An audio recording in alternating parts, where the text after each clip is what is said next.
এটা কথা আপুনি জানে, চুম্বকে লোহাক আকৰ্ষণ কৰে আৰু লোহাই চুম্বকক। মানুহৰ মনৰ ভিতৰতো এনে এক চুম্বক আছে আৰু সেয়া হৈছে বিচাৰ বা বিচাৰধাৰা। যি যেনেকুৱা বিচাৰৰ হয় তেনেকুৱা লোককেই আকৰ্ষণ কৰে। সেইকাৰণে সদায় বিচাৰধাৰা ভাল ৰাখিব লাগে, যাতে ভাল ফলো পোৱা যায়।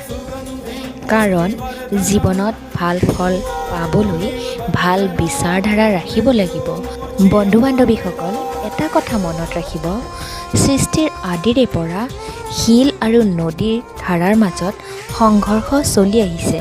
কিন্তু শিল কিমান কঠিন, তথাপি ইমান কঠিন হোৱাৰ পিছতো নদীৰ পানীয়ে তাক ভেদি নিজৰ ৰাস্তা উলিয়াই লয়। ইয়াৰ কাৰণ এটাই, নিৰন্তৰ গতি।